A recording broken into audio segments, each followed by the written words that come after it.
Bonsoir. Bonsoir tout le monde.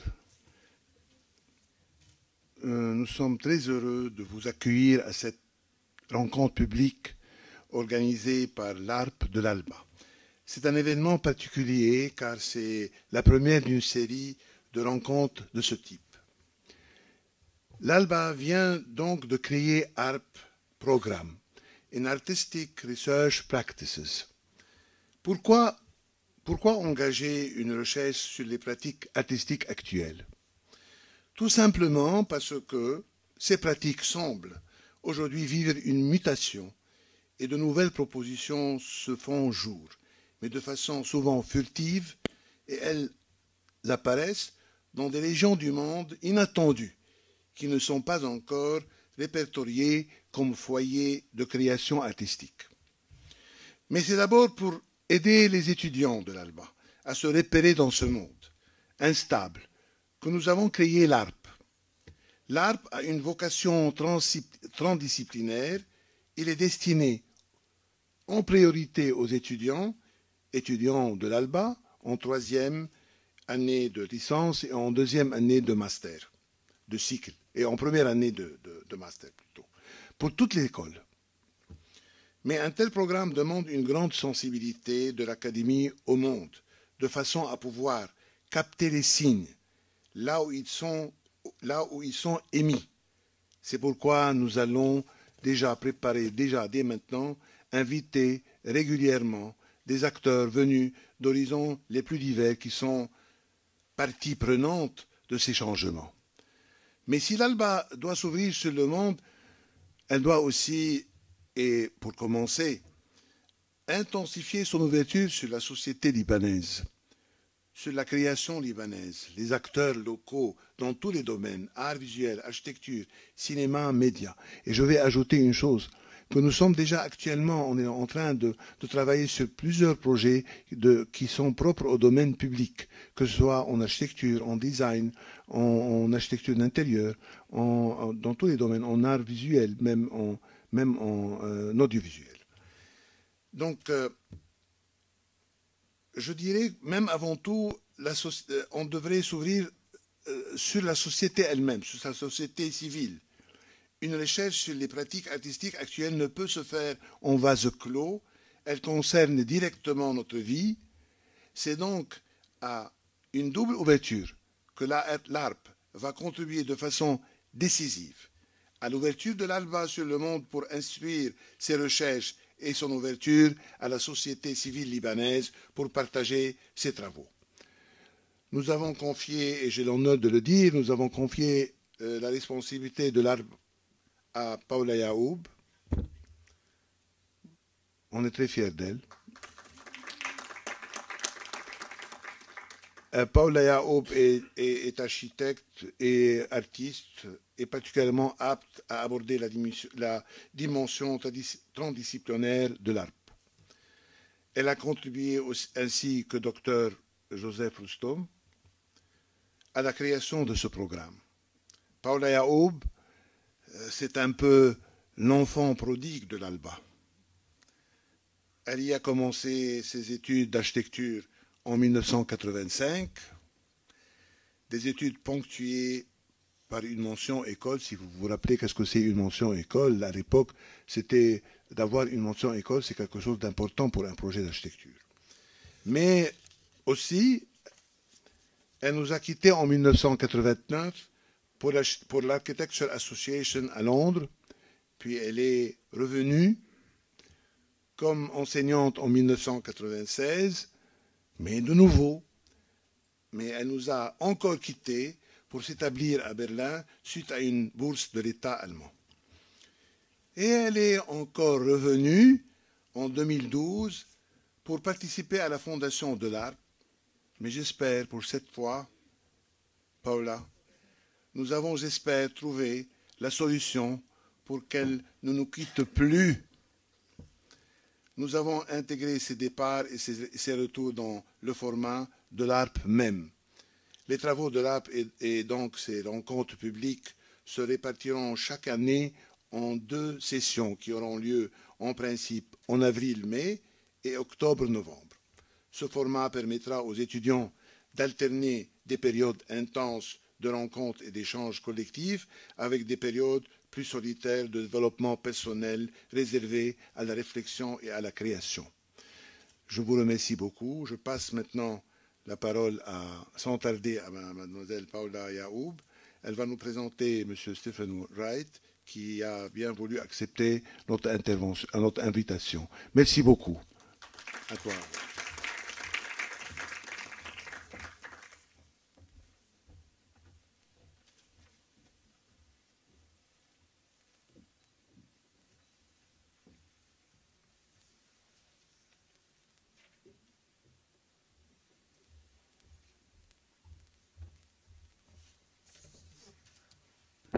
Je vous remercie pour votre mot. Je voulais dire, j'ai aucune envie de quitter. Voilà. Donc, Stephen Wright est donc le premier invité des rencontres publiques de l'ARP. Stephen Wright est un philosophe. Il a été directeur de recherche au Collège de philosophie. Il est maintenant professeur à l'École européenne supérieure de l'image. Stephen Wright intervient aussi comme critique et curateur. Il allie ainsi une réflexion théorique des plus pertinentes aujourd'hui, pour nous, à un engagement pratique et incisif dans le champ de l'art contemporain. Nous nous sommes rencontrés au début des années 2000, si je ne me trompe pas, quand Stephen Wright s'occupait d'un numéro spécial de la revue Parachute sur Beyrouth. Nous avions eu l'occasion depuis de croiser plusieurs fois nos itinéraires, par exemple sur un projet commun en cours, le projet Documents, à travers lequel nous menons une enquête sur les drames collectifs du regard. Nous avons invité en premier Stephen Wright, car les sujets qu'il traite posent de façon aiguë la question du devenir des pratiques artistiques. Stephen Wright aborde un domaine difficile, dangereux, le rapport entre les pratiques artistiques et les pratiques sociales non artistiques. Il explicite ce qui les distingue, mais il repère surtout leur chevauchement, les zones où elles se confondent. Et toucher à ces frontières entre les pratiques artistiques et les autres pratiques sociales, c'est aussi toucher au territoire réparti des deux côtés.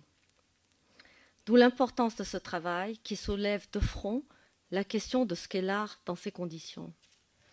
Mais j'arrête ici mes considérations géographiques. Stephen va nous en proposer d'autres, autrement plus pertinentes. Encore une remarque, Stephen Wright va intervenir en anglais.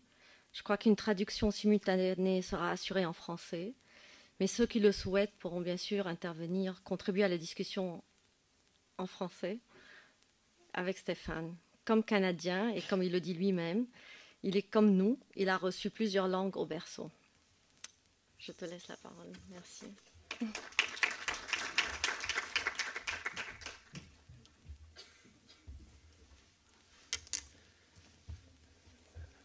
Merci beaucoup pour ces mots si généreux, monsieur le directeur et Paula. J'ai retenu notamment l'adjectif dangereux pour qualifier le champ que je souhaite visiter un tout petit peu avec vous ce soir. J'espère qu'il est à la hauteur de cet adjectif. Voilà, comme Paula l'a dit, j'interviendrai en anglais, mais je vous invite par la suite de poser vos questions librement en français sans problème.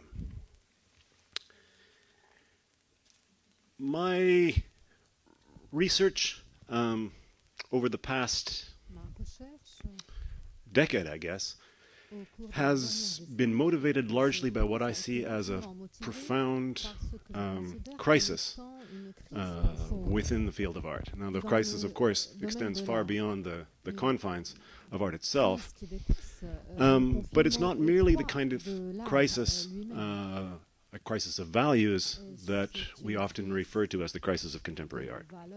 Certainly there is an axiological crisis around art, an inability to collectively define what criteria would be appropriate to evaluate the success or the failure of artistic propositions. And certainly beyond that, and I think this is what makes it so fascinating to be an art student or a practitioner within the art field today, is the tremendous semantic burden that is placed on that little three-letter word art. definitions and understandings which are literally incommensurable with one another. We literally do not mean at all the same field of activities by that simple word. And that means that there's a real epistemological crisis, or an epistemic crisis, a crisis of knowledge. We don't, when art is now in the throes of breaking free of the aesthetic function, that aesthetic function which was attributed to it at the end of the 18th century by Immanuel Kant,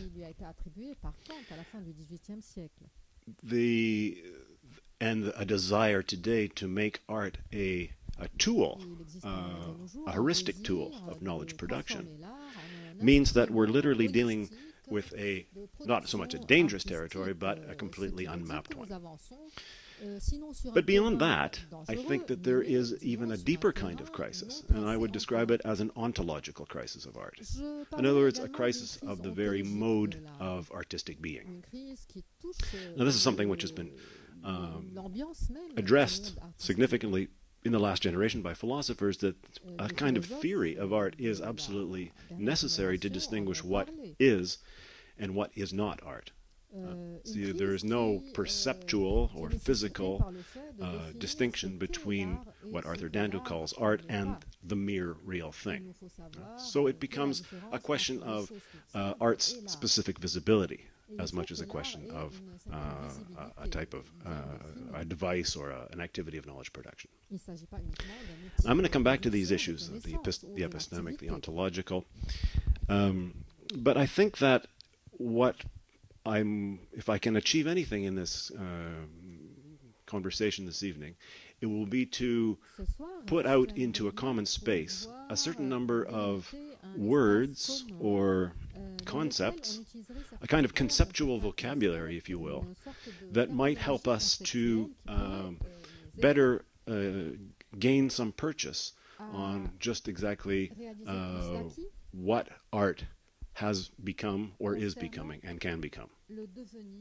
So the crisis ultimately, I think, or at least perhaps the way we can move forwards and make that a productive crisis, is it in terms of thinking of it as a kind of a lexical crisis. In other words, a crisis of conceptual vocabulary. What I mean is that the conceptual vocabulary which is currently available, which is readily available to us, the toolbox of words, is a toolbox which we've inherited from the 20th century, which we've inherited from modernity. And the paradox of this toolbox is that all the tools are there, and they're all in great shape. They're just not the right tools for the job at hand. They're the right tools for a job that is no longer required. And when we use those tools to describe emergent intuitions, we do some kind of violence to those intuitions. We force them into the molds and frames of the past century. And I think that because art cannot be thought, and it cannot even be named without a complete word set, it is one of the most urgent and most exciting tasks to rethink the conceptual edifices and their names for art and art-related activities. And that's something which I've been working on and have a few propositions around. Now, when I say that we need to develop, when there's been a lexical crisis and we need to develop or to repurpose a conceptual vocabulary, I'm not talking about inventing a bunch of neologisms. Inventing a new kind of expert vocabulary. In fact, I'm thinking more specifically about repurposing existent words, but words which have perhaps been belittled by the type of expert culture within the field of art. Everyday words that perhaps could be, through a kind of process of free lexical migration, be brought from other avenues of human activity into the field of art, and terms from art, through a kind of cross-pollination, be moved to those fields of endeavor. Because this is something that we don't always talk about in art schools, but it's something which we probably need to be honest about, is that in many ways, art is very impoverished. It's very cognitively impoverished, and in that sense has every interest in opening up forms of collaboration and modes of skill sharing with other types of activities. But on the other hand, art has a particular kind of wealth that it can share with other types of activities. It has a certain kind of freedom in terms of its experimentation. Right? It has a methodological, an experimental methodology. And that's something which is not shared, for example, by an academic discipline. So in the prefatory remarks, Paula Jacob's practice was described as transdisciplinary. Transdisciplinary is an interesting term, but it does, in my opinion, imply something which I think we might want to reconsider. It implies that there is collaboration between, or across, more exactly, across disciplines. So, for instance, if a philosopher collaborated with a biologist, we would talk about a transdisciplinary form of biophilosophy, which could be very interesting. But when we're talking about art, I'm not sure that we can talk about something being transdisciplinary, because at least one thing is taken for granted in that expression, and I'm not just playing with the word here, is that there needs to be at least two disciplines. And the question is whether art itself is a discipline. Certainly, it has a kind of internal and immanent rigor. It's not undisciplined. But at the same time, it's not a discipline with the established canon of references the way art history is, for example. And that's what I mean by its experimental methodologies. So I think that when we're talking about these kinds of new arrangements or assemblages of research that involve artistic practices, we're talking about a form of extra-disciplinary collaboration. That is, a form of collaboration which is outside any existent and defined field. Which once again leads us perhaps into some dangerous territory, but it definitely leads us into unmapped territory. We don't know what extra-disciplinary collaboration is, and we don't really know where it takes place. And it's at this point that when I was asked to give this lecture tonight, I thought, what would be the most productive, the most heuristic approach to throw a few ideas out into a common space? And I thought, well, perhaps it is exactly this question of territory. Because I've noticed that one of the paradigms of 20th century or modernist artistic production, which is less talked about because somehow it is hidden behind the crisis of representation or the paradigm of representation, is the crisis of scale and the paradigm of scale. By and large, and this is my contention, by and large, the art of modernity, the art of the 20th century, was produced on a reduced scale. Whatever it was that art was up to, whatever it was dealing with, whatever it was representing, it was other than itself, outside of itself, and on a smaller scale than the thing. So, for example, art could deal with anything. And we're talking here about autonomous artistic production, and I'll come back to where artistic autonomous production came from. That whatever it dealt with, it would reduce the scale of that thing to the scale of art.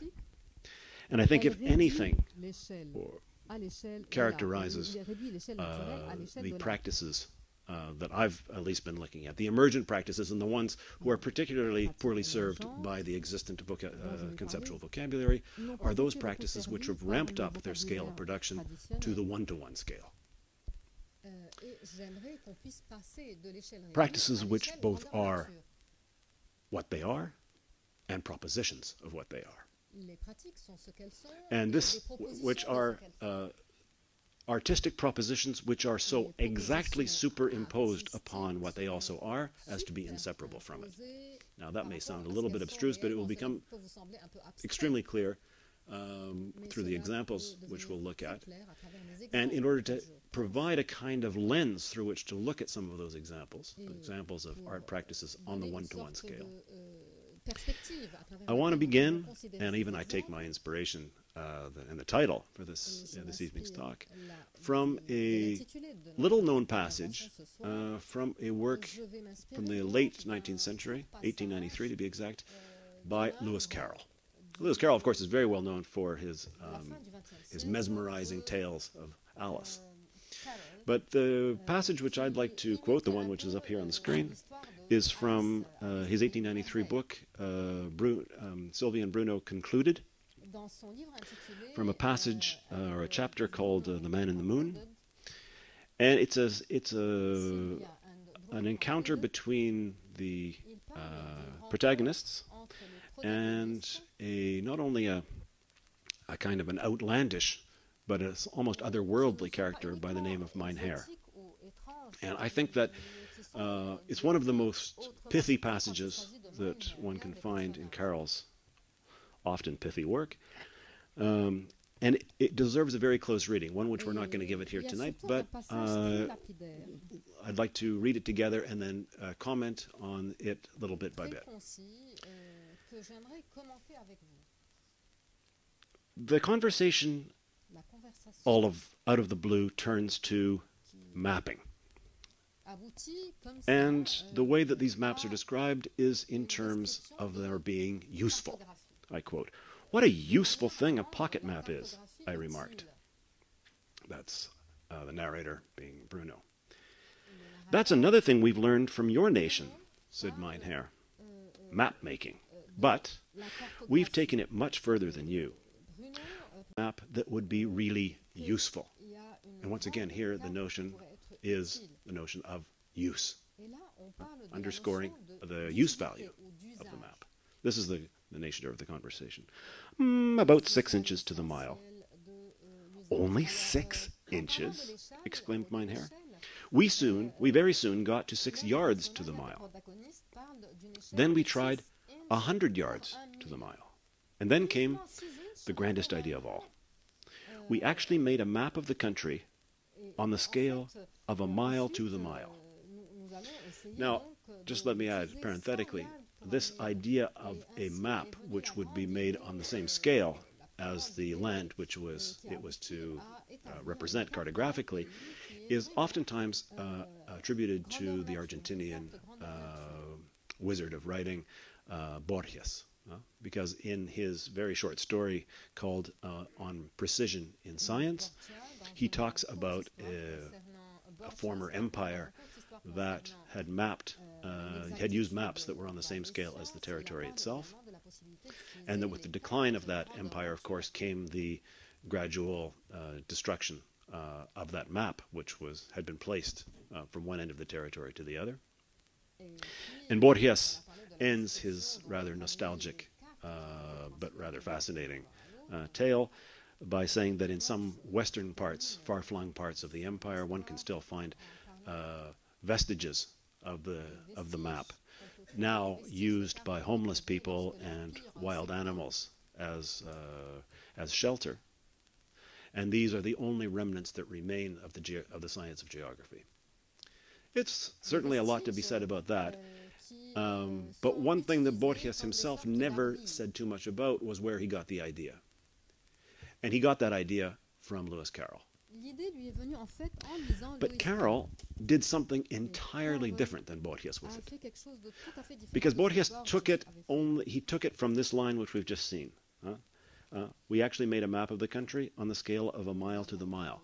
But it's what happens now that is interesting to me, and I think provides an interesting frame or framing device through which to look at contemporary art and art-related practice. "Have you used it much?" I inquired. So once again, the notion of use, that a map, that a representation must be questioned in terms of its use. "Have you used it much?" I inquired. "It has never been spread out yet," said Mein Herr. The farmers objected. They said it would cover the whole country and shut out the sunlight. Now, before we get to the punchline, if you like, there's something interesting to be seen here as well. Because it's very interesting that the contestation, the protest against using a map on the one-to-one scale came from the angle of political ecology. The farmers felt that it would block out the sunlight and therefore be detrimental to their crops. Now that's interesting for many reasons, and I think most of all because I think if there was one device that symbolizes the project of the Enlightenment, it would be cartography and map making, because it's the very essence of the Enlightenment. The Enlightenment is all about shedding light on those things which have been unjustly and unfairly deprived of it. And that's exactly what maps are all about. Geographical maps are necessary, are useful, if you like, when we are unfamiliar with the territory. And cognitive maps, that particular sector of contemporary artistic production, which is so thriving these days, are useful when they draw attention to metaphorical territories that are sadly neglected by the contemporary attention economy. In other words, maps are attention-focusing devices, but they are light-shedding devices in Enlightenment terms. And yet the farmers here pointed out just the opposite. They said these maps will cast shadows, not that they will shed light. Now, that's very interesting because what does it imply? It implies that every light source is also a light occluding device. That maps, as much as they enlighten, also cast shadows. And this dialectic between shadow and enlightenment is something which, of course, has a very long history embedded in artistic practices, probably some 30,000 years, but which has gained particular acuity today with the triumph of the contemporary attention economy, where attention getting, holding attention, attracting attention, and monetizing attention has become one of the principal sites of surplus value extraction and capitalization. And it's also one of the places where this dialectic between shadow and attention is not only played out, but perhaps where it's actually tested or test-driven is the contemporary attention economy of the mainstream art world. I'm sure you're familiar with contemporary theories of attention economics, but when I talk about the attention economy, I'm not talking merely about the hawker at the market who since time immemorial has sought to draw consumer attention to products, nor am I talking about what Andy Warhol referred to in the 1960s as the 15 minutes of fame to which everyone could lay claim in modern society. There's something almost antiquated, almost quaint about that economy of attention to which Warhol referred in an age characterized by network culture and, above all, by Google's PageRank algorithm. I may come back to that later, but let's continue the reading. The farmers objected. They said it would cover the whole country and shut out the sunlight. And this is for me, it's absolutely, this is the killer. So we now use the country itself as its own map. And I assure you, it does nearly as well. We use the country itself as its own map. Now, what's clear here is that, and this is what I find most striking about this passage, is that it's very clear that Carroll is making a distinction between a logic of scale and a logic of representation. He didn't say, so we've given up on maps altogether and now we just wander aimlessly through the land. No. He says that they continue to use maps, except that the maps in question is the country itself. So this is, I think, an extremely interesting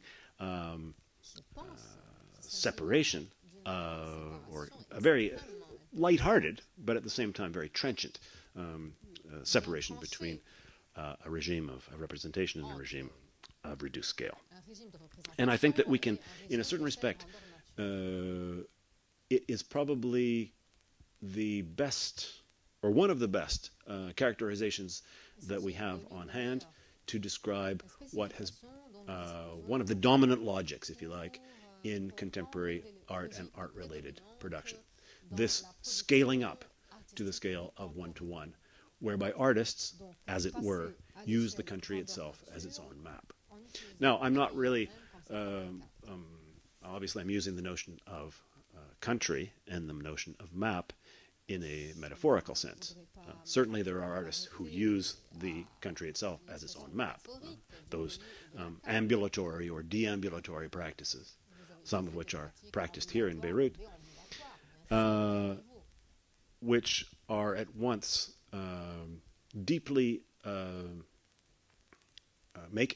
how would I put it?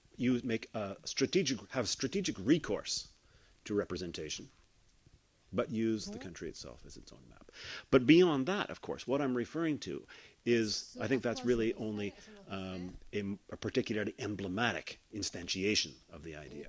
In fact, we can find right across the board a whole series of practices that use the country itself, be that in the form of a library, a restaurant, a house painting outfit, a political action, you name it, and a proposition, that is, an artistic proposition of a library, a restaurant, a house painting outfit, you name it. So something that is both what it is and a proposition of what it is.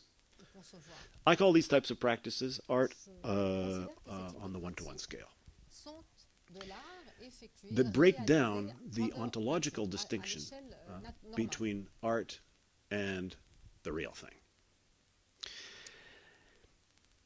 They bring the very notion of art's ontology into crisis, because they are what they are, and artistic propositions of what they are. Donc les choses sont ce qu'elles sont et les propositions artistiques sont également ce qu'elles sont. On adopte en fait une sorte de notion déontologique ou une notion d'ontologie. I can speak just as well in the dark as in the light.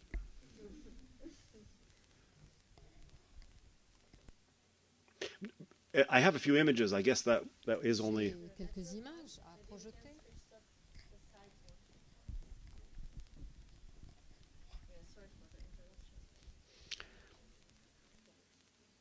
Yeah, that's nice. Thank you.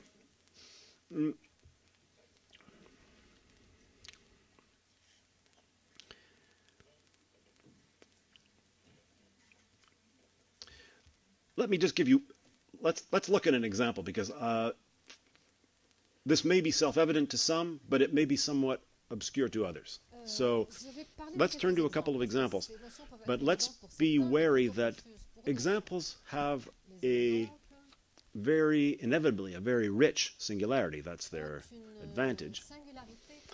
But what is of interest to us here is more of a logic that spans an entire field, rather than the singularity of the examples per se.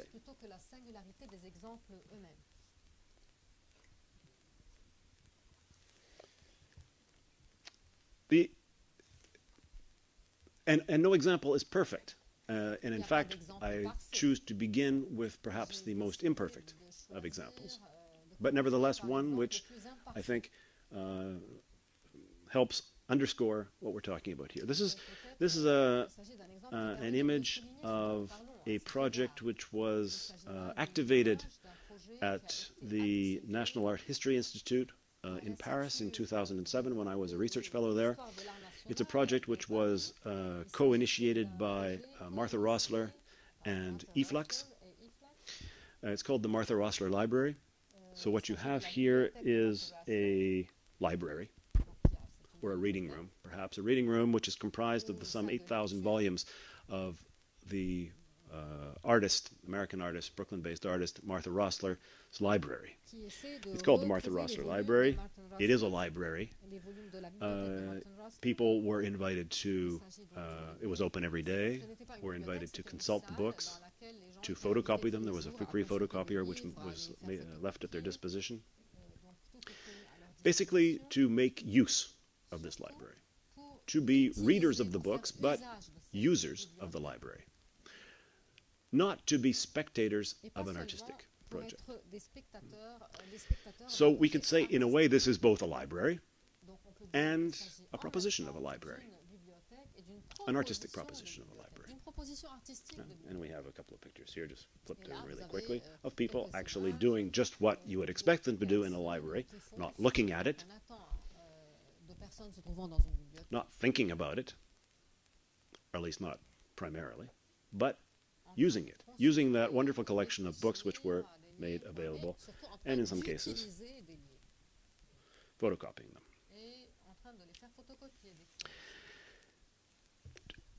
I'm not trying to sell this project.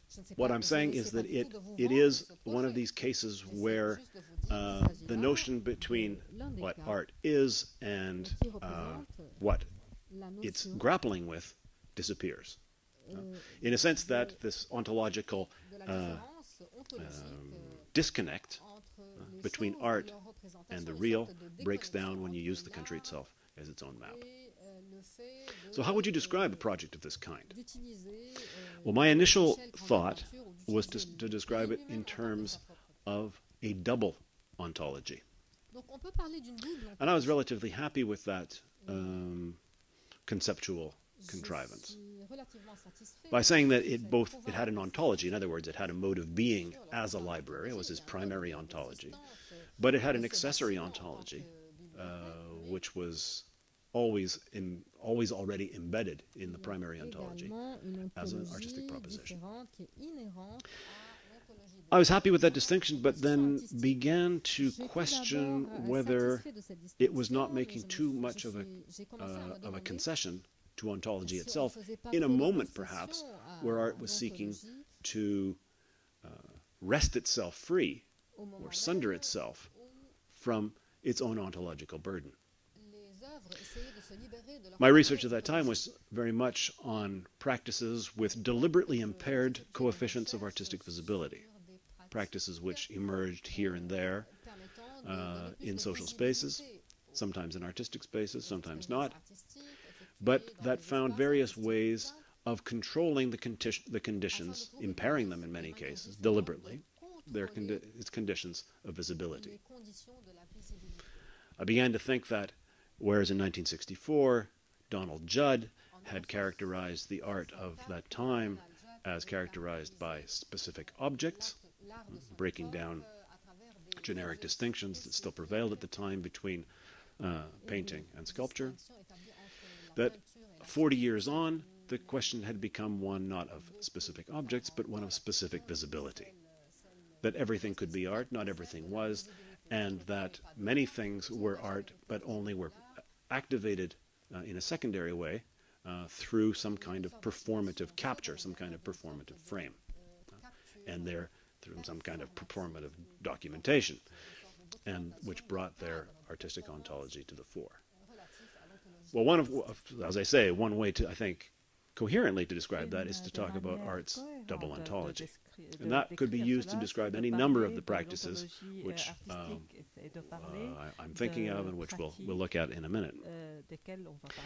But as I say, too, I continue to wonder whether this is not to make too much of a concession to art's ontology, not too much of a concession to the conceptual or post-conceptual dilemma in which we've been left as the nieces and nephews of Marcel Duchamp.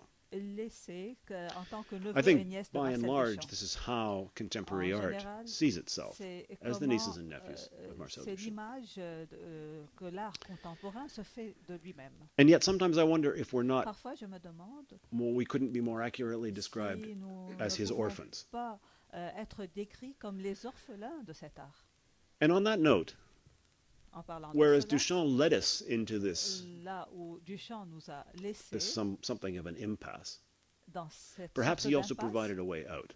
il nous a quand même peut-être laissé I'm using un the champ de very sortie, une porte de sortie. schematic Et definition là, of the ready-made to which Duchamp refers in his texts à propos of ready-mades. division You schématique take du a usual object, an ready-made, everyday object, and you desquels insert it Duchamp into the a parlé. performative Vous frame prenez un of art. objet et vous le mettez, It acquires that vous le specific mettez visibility, dans un and it cadre undergoes artistique, an ontological shift. ce qui lui permet Objects don't de really like to subir change their un ontologies. changement They're very ontologique. reluctant to do so.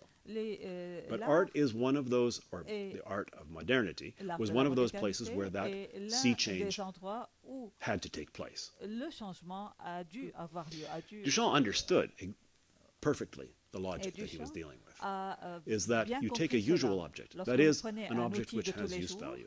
un objet in qui the a, real. qui a sa valeur dans la You vie insert it réelle, into the frame of vous art, le mettez dans le cadre de l'art, and you put invisible parentheses et around it. vous mettez des You take its use parenthèses value away. invisibles It becomes autour de useless or lui, radically et là, useless, as il Adorno liked to say. devient un objet inutile, radicalement.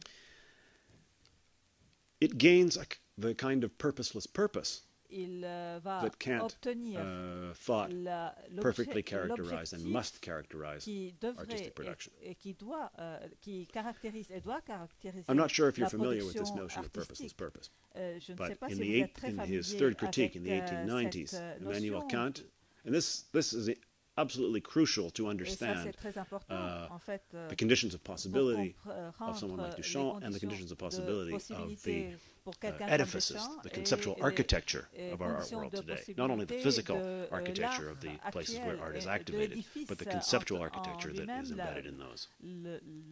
l'édifice Kant felt conceptuel that architectural de cet art. Art had to be a, characterized by something which he called purposeless purpose. pensé Now, he didn't qu'il say that art faudrait had no purpose. que It l'art just de had no Duchamp purposive doit purpose. être Its purpose was to have par, none. le fait It had to d'avoir be, un objectif non play objectif itself out en fait, in the sans l'avoir unending vraiment. play of interpretation and contemplation. Dans le That sens is the basis of the aesthetic function of art. Du And that's fait the, de jouer with dans the un deactivation cadre of the aesthetic non, function today, non esthétique, we find that the conceptual dans la architecture, désactivation the Kantian architecture de of the art world l'art is so radically aujourd'hui, thrown into question. nous But that was only on the posons one hand. des Kant questions said sur on ce the one hand, sujet-là. art, C'est-à-dire the que objects, d'une if it was to have part, a claim to l'art en tant qu'objet, universality, et s'il would veut be être characterized by universel, purposeless purpose. But at the same time, avoir Kant un objectif realized sans that objectif, et art d'autre part, had to always l'art be doit perceived and toujours être apprehended, perçu et interpreted compris et subjectively. interprété de façon subjective. And so he introduced Et donc, into il the a frame introduit of dans le cadre art, into de the l'art, aesthetic realm, a de l'art new esthétique, heroic figure, one which we've become so accustomed to un that nouvel héros, une we may fail to appreciate the radicality of that move. Et peut-être qu'on in pourrait the apprécier late, cette, 18th century. cette tendance He un peu introduced radicale. the spectator, Donc il a introduit le spectateur, not just the l'audience. spectator, though, Non seulement what he called l'audience, the mais disinterested ce qu'il spectator. appelle comme Disinterested spectatorship un and purposeless spectateur purpose non were for intéressé. Kant Pour the Kant, two ce spectateur non intéressé cornerstones, était la and, base même, very paradoxical ones, la so base paradoxical and so robust that they continue c'était to paradoxal. underpin Et our donc, conceptual institutions even today. Cette This salle of art, continue an ontological d'être crisis, l'édifice même, le and, centre même a de lexical and l'édifice epistemic crisis. de l'art. It's because those actuel. cornerstones themselves Et donc, have ces bases même, have come into ces crisis pierres and may angulaires, need to be retired and may need to be sont entrées replaced dans by la other crise de l'art. repurposed Quelques-uns ont été cornerstones. retirés That edifice itself has become rickety et and remplacés par d'autres needs to pierres be reassembled. angulaires. But I think that ultimately, when we're talking about reassembling, we have to look at what parle de basically réassemblage, il continues faudra to savoir hold it in place. qu'est-ce Duchamp qui tient, understood that. vraiment cet édifice. Duchamp understood the Duchamp a relationship compris cela. Il a between compris la relation use entre and the realm of autonomous art. l'utilisation de chacun Autonomous art des, owes its very des conditions éléments of de l'art possibility autonome. to those L'art two autonome a massive plusieurs conceptual possibilités institutions. et la possibilité de and a few others d'avoir cette as well, but at the conceptualisation basis, it is those two. massive des choses. And Duchamp realized that for something to be art, then it would have to forego its use value. He introduced a second type of ready-made, which he called the assisted ready-made, or the ready-made aidé, by which which he described in this way, that basically it's the same as the standard ready-made, except that it's been somehow tweaked ever so slightly by artistic subjectivity. Something ever so slight has been done to the ready-made object or activity. He called those assisted ready-made. Today, we call it contemporary art. Everyday objects and activities tweaked ever so slightly by artistic subjectivity.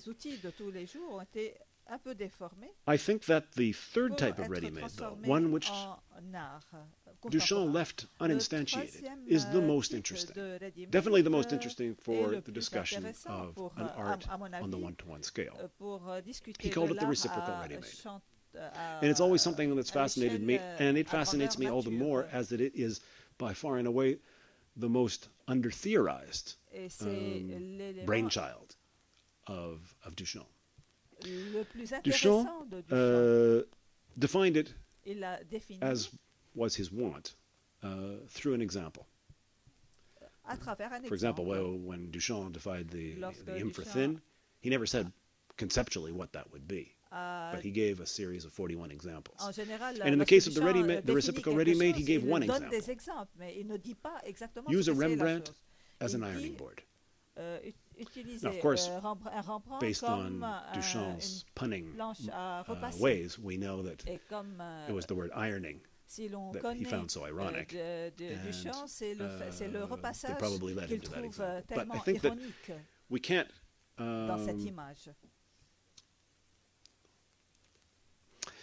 just write it off as being a pun of Duchamp's. In fact, we need to take it quite seriously. Or at least it might be interesting and amusing to take it very seriously. Because what he's suggesting in this way is not so much using an object to block a window or to do some ironing, but of taking something which is informed, something that is art, or something which is informed by artistic competence, and deframing it, injecting it, taking it out of the performative frame of art and injecting it into the real, where of course it will regain the use value of which it was deprived by being in that frame. In a way, I think that, personally, I think that 90 years later, that the time of the reciprocal ready-made has, in a sense, come. And it's, in a sense, come with, it's another way, in a sense, of describing these scaled-up practices on the one-to-one that use the country itself as its own map. Let's take another example here. Je vais vous donner un exemple. This is one of my favorites, and one of the most useful. I'm not sure how many of you are users of it, but what ARG is an absolutely amazing online archive of some tens of thousands of scanned and uploaded scanned books and uploaded in PDF form to a website. Tens of thousands. It was initiated as a concept art, or was initiated, let's say, by a concept artist by the name of Sean Dockeray in Los Angeles several years ago, as the online library for a art education platform, user-driven art education platform, which he had devised, which was called the Public School. The Public School is a very simple idea, is that basically if there is a group of 4 or 5 people who want to know something, and there's at least one person who knows it and is prepared to transmit that knowledge, then a class should take place. Now, whether that's a class on reading the chapter on machines in Marx's Grundrisse, or whether it's a much more hands-on course about gleaning oranges from privately held orange groves and redistributing them to food banks. That is of no interest to the public school. The point is that there is various forms of knowledge sharing that could be easily and usefully coordinated through something like this platform which they started. But they very soon realized that since they had a school but they had no walls, and these are people who had an experience that maybe you will have someday, is that they had gone through art school. And it was really one of the most compelling, most euphoric, intense experiences that you could have in your life. But at the same time, it always fell a tiny bit short. It was great, but it wasn't quite ça. Didn't get quite there. And these former art students decided that, in fact, they didn't want to leave art school. They wanted to continue it, but they wanted to reimagine it, repurpose it somehow. And one thing that they needed to do when they did that was they needed to have a library. And so it just very simply, somebody said, well, I'll scan the book and upload it, and we can all look at it before the meeting. And I think Sean Dockery himself scanned the first 150 books, which is quite a task. But now, fortunately, there are several thousand of us who use ARG. And when you multiply several thousand people scanning books and uploading them, and not only uploading them, but organizing them, categorizing them, putting them on different shelves, I mean different virtual shelves, according to their own uses and their own avenues of interest, then you have a real kick-ass library. And at the same time, you have a proposition of a library. It is what it is, and a proposition of what it is. Of course, people like me who are interested in questions like one-to-one scale, usership, art after spectatorship, plausible art worlds, and so on, you can be sure that I've created those kinds of shelves and have organized all the books that I think are relevant into those categories. But other people have done likewise with all the hundreds of different types of categories that are of interest to them. And so not only is this a art proposition which is truly useful, but it is usership driven. It's of course readership oriented because this is about reading. But to describe its the form of relationality that it engenders through the notion of readership is to not quite grasp the notion. I think what makes it possible and what makes it so powerful is that it is usership driven and usership oriented. And this question of usership, of course, is, which I take in a sense implicitly from the parable by Lewis Carroll that we looked at, is something which is very characteristic of these one-to-one scale practices, which we're seeing so much more of. In passing, just let me note that ARG doesn't bother asking authors whether they want their books scanned and uploaded and used by this community of readers. But there is a rider, I think, at some spot that says if you're an author and you have got some problem with your book being here, just drop us an email. We'll be pleased to take it off. And it's very, very rare that they get those kinds of comments. But ARG is a closed community. I mean, you need to sign up, but it's very easy to sign up. And in a sense, I would encourage everyone to do so, because not only are the books really great and really fantastic, but for usership-oriented one-to-one scale practices like this one, never has the expression "the more the merrier" been more exacting in a sense. Let me take a. Well, before we look at another example, let me follow up with some thoughts on Duchamp here. You could say, once again, that ARG has a double ontology.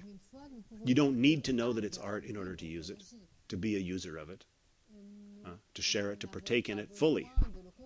You just need to be somebody who wants to upload, download, and reorder PDFs. But the question is, what happens when you find out that it is art, or that at least its self-understanding is grounded in art? Does that make it a richer experience? Does it make it does that come as a disappointment or as an epiphany? That's an open question. But is it appropriate to describe it as having a double ontology? Or would we be perhaps better saying that not only is it's perhaps not twice as good to have a double ontology, but twice as bad? Perhaps art is in these types of one-to-one scale practices is seeking to avoid a kind of an ontologization altogether. Now that runs very much counter to the hegemonic theory of art today, of contemporary art, which is institutional theory, basically founded in the writings of Nelson Goodman and George Dickey and Arthur Danto, which, in a post-Kantian perspective, continues to be the dominant theory of art today. That, in other words, that art is what the institution is prepared to give traction to, what the institution basically frames as art. Without that institutional framework, the performative "this is art" would not function. The performative would fail. I'm not an artist. I say this is art. It isn't. The ontological shift doesn't happen.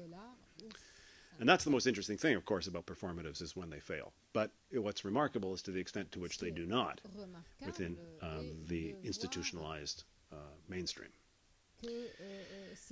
But the question here then is that if it's trying to deontologize, what will become of art? Well, here again, I turn to another late text of Marcel Duchamp, which apparently doesn't have anything to do with these exact questions. It's a text called The Creative Act. I think it's he once described it as an 8-minute lecture that he gave in New York in the 1960s, in which he, as he says, sets out to define with a mathematical relationship or an arithmetical relationship the gap or the hiatus, the space between, in any inherent to any artistic proposition, between what was intended and not realized, and between what was unintended but actually was actualized. And of course, that space that everyone who's ever tried to do art or engaged with it in any way is very familiar with, that space, that gap between the unintentionally expressed and the unintentionally unexpressed, is the very space of public interpretation. It's what allows for the fact that art is not exhausted in the moments of its initial emergence. And Duchamp gives a name to that gap. He calls it the coefficient of art. And presumably, the higher the coefficient, of course, the greater the gap. But when I read that text, there was something that was a little strange about that expression, coefficient of art. Very nice expression, but very odd too. As if there were something unintentionally expressed in that notion. As if coefficient of art itself had a kind of coefficient of art. Why do I say that? Because it seems to suggest, if you say, well, if you talk of art as something that comes with a coefficient, it seems to be saying that art is not, or it seems to be implying that art is not a subset of actions and things that's part of the broader set of things which both are and are not art. Art is not a set of objects and actions as opposed to that other set of objects and actions which are not art. But it seems to be suggesting that art can exist in any number of things and actions, just having variable coefficients of art. So that we would say, not is this art or not, we would say, how much art have we here? What is the coefficient of art, of arg, for example? What is the coefficient of art of this gesture, of that activity, of this configuration, of that? Now, this is an untested hypothesis, but wouldn't it be possible to conceptualize of these one-to-one scale practices in terms of their coefficient of art? If they're framed in a certain way, of course, their coefficient of art rises dramatically. If they're deframed as art, or if they haven't yet been framed as art, their coefficient remains modestly low. So the notion of a coefficient of art, if it can be, if it's acceptable, might be a way of sidestepping the whole idea of an ontology of art, the idea that art actually is something, rather than a form of energy which is more or less present in any number of activities.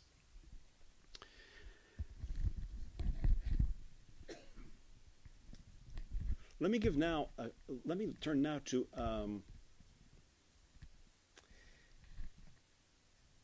a particular example of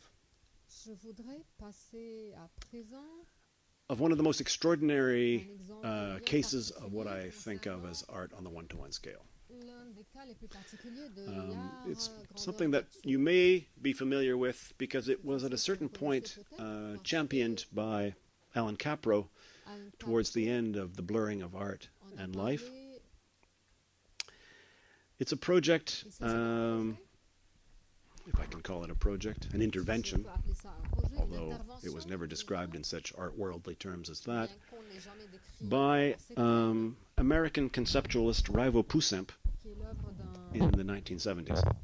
Raivo Poussin was an Estonian-born but North American-bred conceptualist who began to have a great deal of art-worldly success in the Soho scene of the late 1960s.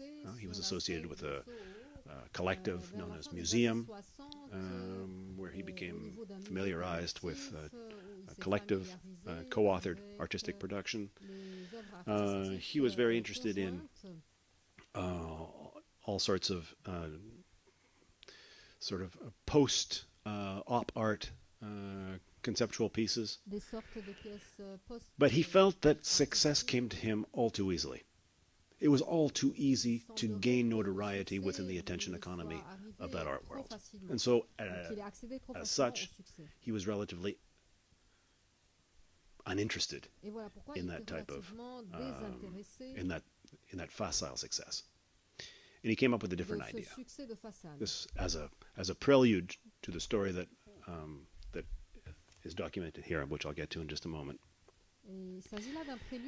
He began to do what he referred to as idea seeds, or idea seedings, by which he meant that he would get together with wannabe artists, in other words, those artists who were craving recognition and acknowledgement within the attention economy of art, but who for some reason were failing to gain it, and he would put the bug in their ear, as it were. He would subtly, or as subtly as possible, make suggestions for what might work as an art project. He had an idea, I think, that if we were to formalize it, was very similar to what Pierre Bourdieu, the sociologist, was working on at that time, an idea of actor theory within a field. In other words, that an actor in a field, be it the field of art or the field of the soccer field, has a kind of pre-reflexive knowledge of what to do and what is possible and what is not possible. A kind of competence, if you like. Competence in the Chomskyan sense. Bourdieu referred to that as habitus. It's the reason why very high-level athletes always know exactly what to do. Of course, they could make a mistake, but they know in a pre-reflexive way where the ball's going to be, even though they've never seen that particular configuration of play before. They know what to do. And in a sense, Bourdieu applies that also to other fields, including the art field. And I think that this is basically what was Poussin's intuition, is that, although he perhaps didn't formalize it, is that someone who is having success at a given moment in the attention economy of art knows what you can do and what you can try and what you can get away with and what you can't. And so he put these ideas in people's heads, and mostly nothing, it didn't go anywhere. But on some occasions, of course, it did. The people carried out the idea, unbeknownst to themselves that it was not their own idea, gained some recognition, and Poussin then felt that his artwork had been instantiated, not the work itself. Now, several times I've mentioned already this notion of artistic competence, and I do so with a particular understanding of the context of an art academy where that might have some traction and some meaning. Of course, after, by and large, a century of radical de-skilling, it can sound pretty conservative and even downright reactionary to talk about artistic competence. Of course, I'm not referring by any means to that notion of fine arts métier or technique associated with the aesthetic function of art. I'm talking about something, though, which can be opposed to artistic performance. Noam Chomsky, as you may know, in his relatively famous theory of generative grammar, describes speech acts under two different aspects. The speaker of a natural language, by virtue of being a speaker of that language, has what he refers to as a linguistic competence. In other words, the capacity to distinguish between a possible and an impossible, between a grammatically acceptable and a grammatically unacceptable speech act. He calls that competence. So, for example, if I make a slip of the tongue when I'm talking in English,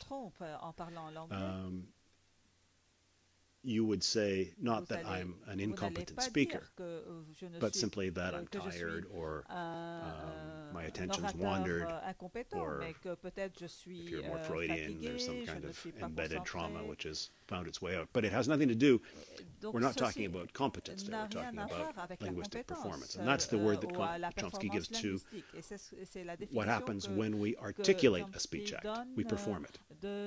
We perform a competence.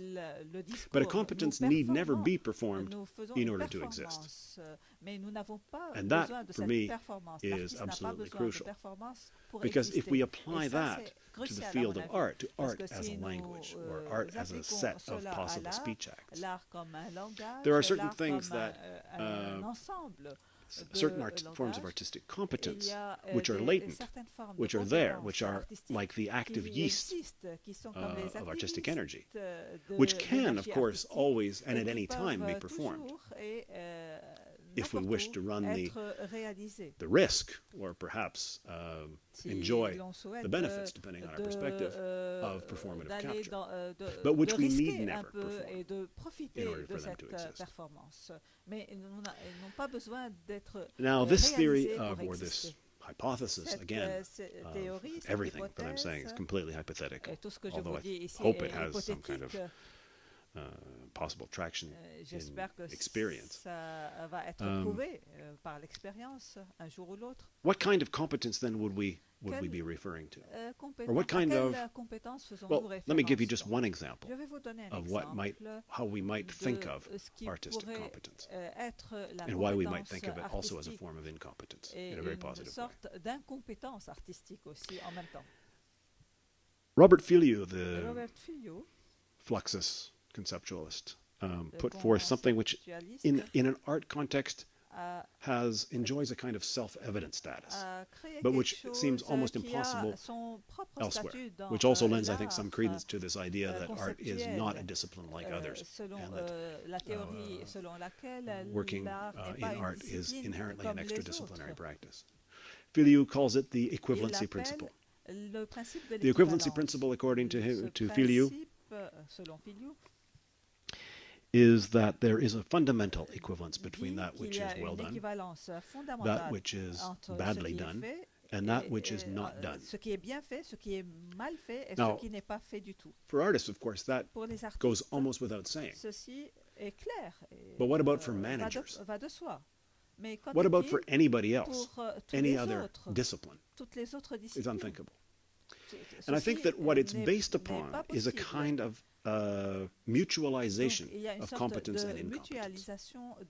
And I think that the mutualization of incompetence, in the sense that I'm talking about competence and incompetence, is exactly the nature of extradisciplinary collaboration and hence of artistic research. What do I mean is that an incompetence calls forth a competence.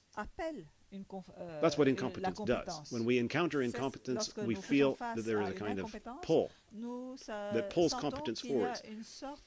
But at the same time, a competence is nothing if it isn't called forth by an incompetence. And so in that respect, it's through the mutualization of competence/incompetence that artistic extradisciplinary collaboration takes place.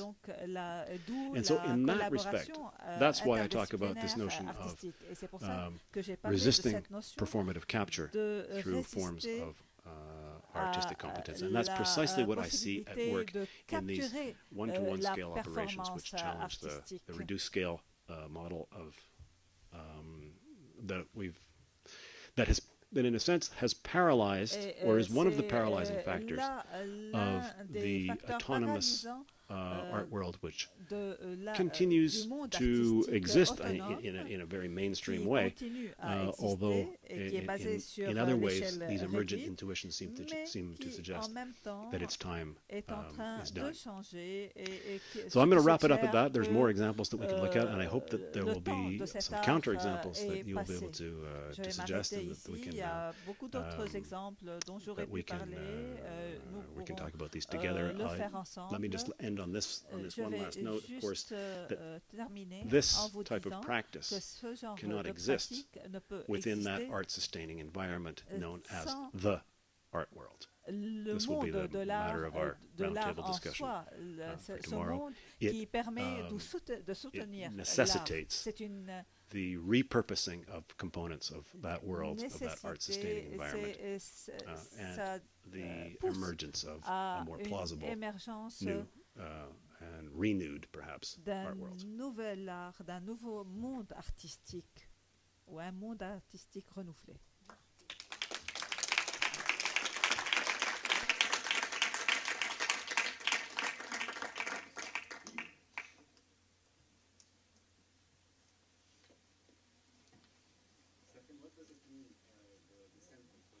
Oh, sorry. Yeah, I took it for granted that it means aparición con vida de Julio means appearance with life of Julio Lopez. So basically, it means we want Julio back alive.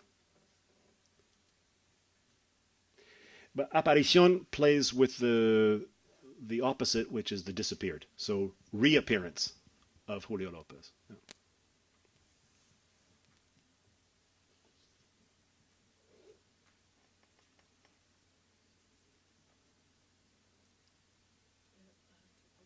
Sure. Si vous en avez marre de l'anglais, on peut poursuivre désormais en français, c'est comme vous voulez. En quelle langue je pose? Oui, sans toi libre. Je sais pas, je vais peut-être mélanger les deux, mais it's a performative element, a condition of these practices. This is my first question. And the second is based on your hypothesis, which I think is really interesting, and I thank you for this presentation. What then would be the criteria to measure the coefficient of art? I mean, it might be a too long conversation, but what do you sense intuitively or along your research as the criteria that could then define the coefficient of artistic content of these practices?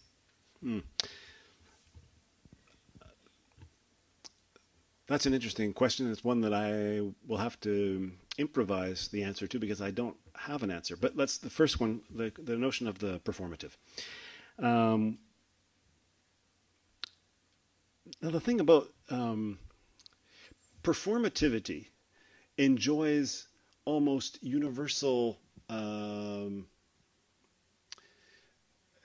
within the mainstream art world.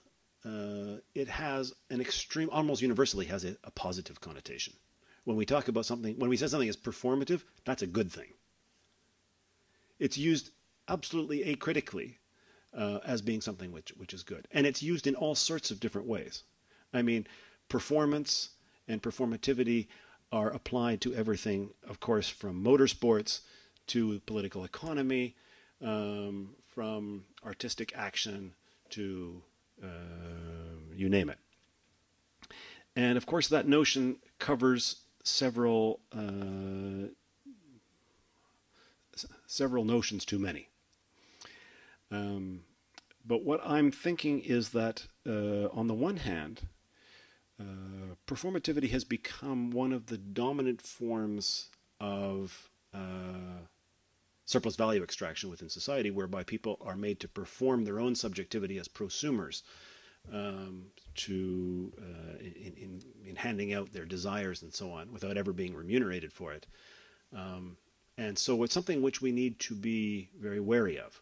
So I don't use performance in an exclusively negative sense. I try to use it in an axiologically neutral sense. In other words, that it's neither good nor bad, but it's something which needs to be analyzed. And of course, with the profusion or the proliferation of performance studies around the world, this is something which runs up against a little bit of resistance. So on the one hand, certainly in one usage of the notion of the performative, these acts perform something. But I don't look at them as performative, because one thing that they do not perform is their status as art. They deliberately, if you like, I have just now performed the artistic dimension of this through talking about it, through a story and a series of images. But the practices themselves are imperformative. And I think this is a category which I didn't mention, but it's another hypothetical category. I think that a lot of art practice today can be characterized by its imperformativity. In other words, its deliberate escape or avoidance of performative capture. So in that sense, I would say they are radically imperformative, these one-to-one scale practices. That also raises a whole host of questions about then how they should be reterritorialized as art, or if they're not to be lost to posterity altogether. The second question, how do we need criteria to define a coefficient of art? I would say that it's not that it wasn't about criteria that I was thinking in any case. I think there are two different ways, though, that something could gain a coefficient of art. The obvious way is if it is placed within a frame. And what kind of a frame? This goes back to your first question, a performative frame. A frame that performs it as art per se. And the other way it would be for it, and this is a kind of a more stealth type practice, is when the competence is merely injected into the real. And in this way, art would gain a kind of use value.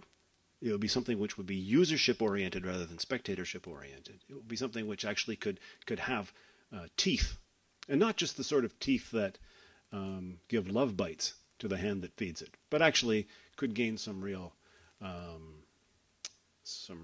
bite within the real. The kind of bite that autonomous art has always claimed to have. You know, its perception-busting power within the redistribution of the sensible and so on, but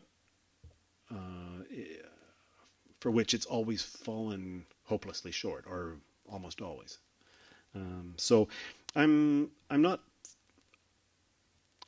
certain that we require any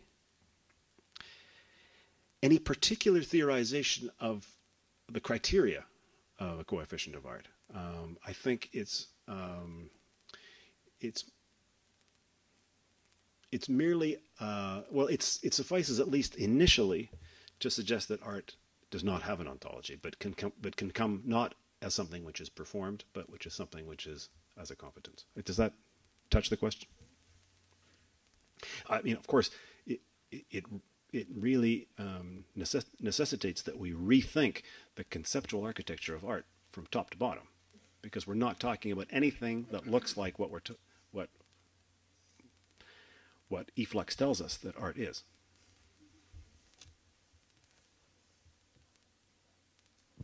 Yeah.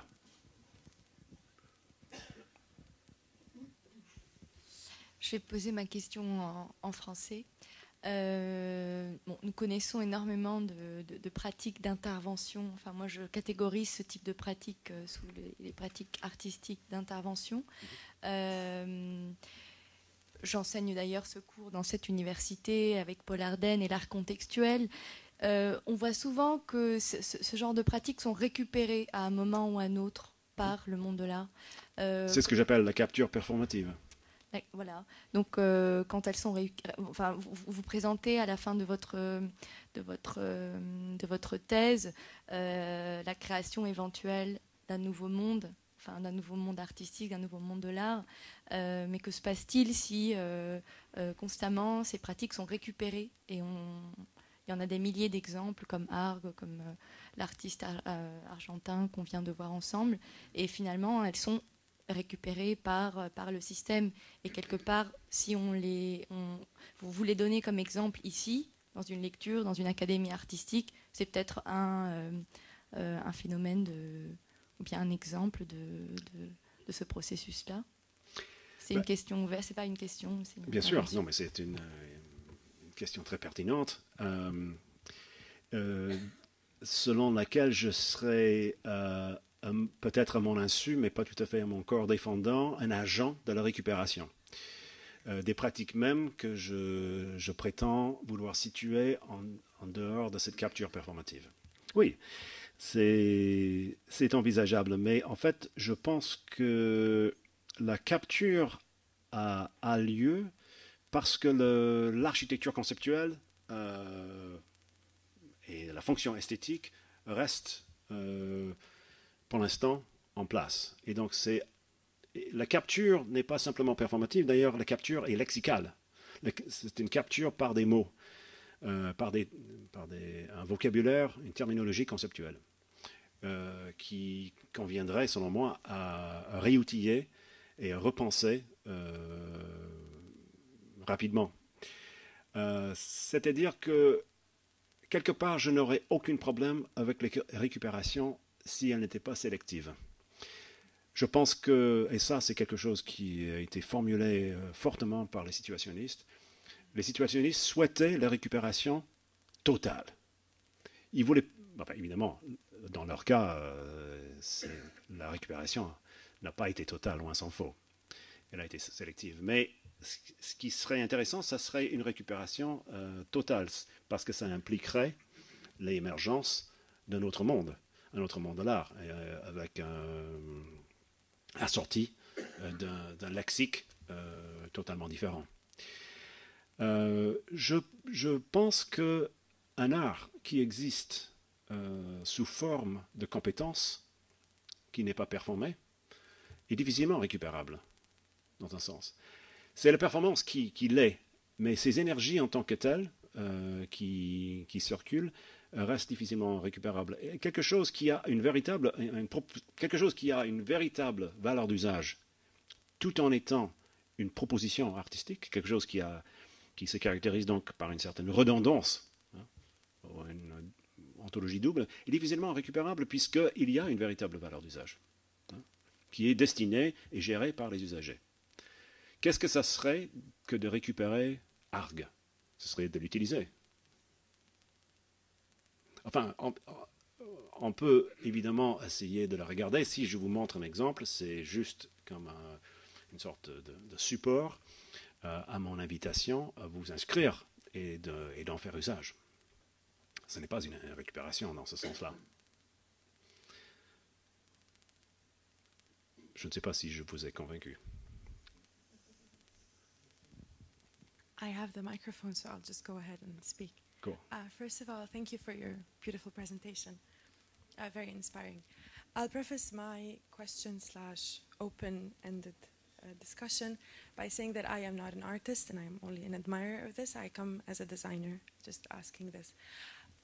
So many of the examples you give have the intention, the initial intention of being an art project, which is the first fold of this question. Like, what is the role that the initial intention would play? Because looking at some of your examples, I could think of other, I would say, emergent examples that are very much embedded in the one-to-one scale of our life that could very well fall into the same criteria and descriptions that you are suggesting, but that have no intention in being art projects, but they are just individual or maybe just emergent behavior of people that have like a holistic sense when you look at them at a different scale. So at the scale of one-to-one, they actually make sense. And if an artist, such as yourself or someone within this domain, puts a frame on them that they are an artistic performance, they become one, although they did not have the intention of being an artistic performance.